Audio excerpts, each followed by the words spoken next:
So Raanav வந்து eliminate ஆகிட்டாரு. Confirmed news வந்துருச்சு. ராணவ் வந்து இன்றைக்கி எலிமினேட் ஆகிட்டாரு. ஒரு வைல்டு கார்டு. அவர் வந்தார். ஃபஸ்ட் வீக் எங்கே இருக்காருன்னே தெரியல. ஒரு ப்ராங்க் பண்ணார். அதை வச்சு கொஞ்சம் ஃபேமஸ் ஆனார். அதுக்கப்புறம் கொஞ்சம் கொஞ்சமாக விளையாண்டார். ராஜா ராணவ் கேசரியாக வந்தார். நிறைய அப்புறம் அந்த இந்த பொம்மை டாஸ்கில் அவர் ஃபஸ்ட்டு எலிமினேட் ஆகிட்டார். அதுக்கப்புறம் ஒரு டாஸ்கில் அந்த கையில் செங்கல் டாஸ்கில் கையில் அடிபட்டுச்சு. கையில் அடிபட்டு அவர் மேலே நிறைய விமர்சனம். அவர் மிடில் கிளாஸ்ன்னு சொல்லிட்டாரு. பட் அவங்க அப்பா பெரிய இது அப்படின்லாம் சொன்னாங்க. பட் அது ஆக்சுவலாக பவுன்சர்ஸ் வச்சுட்டு வர்றது ஒரு ரீலுக்காக எடுத்திருக்காங்க. அது எதுவுமே இருந்தது. நிறைய விமர்சனங்களை கடந்து இவ்வளோ நாள் வந்திருக்காரு. அவர் மேலே பயங்கரமான விமர்சனம் இருந்துச்சு. அவர் பிஆர் ஒர்க் வச்சு தான் இவ்வளோ நாள் வந்திருக்காருன்னு கொஞ்சம் பேர் சொன்னாங்க. இல்லை ராணுவம் வந்து ஒரு இன்னசென்ட்டான சைல்டு மாதிரி அப்படின்னு நிறைய பேர் சொன்னாங்க. ஸோ எதெல்லாமோ விமர்சனங்களை கடந்து இன்றைக்கி இவ்வளோ நாள் வந்திருக்காரு.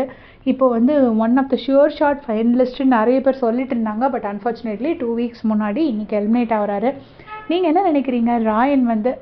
ராணவ் வந்து எலிஜிபிளாக இவ்வளோ நாள் வந்ததே அதிகம்னு நினைக்கிறீங்களா?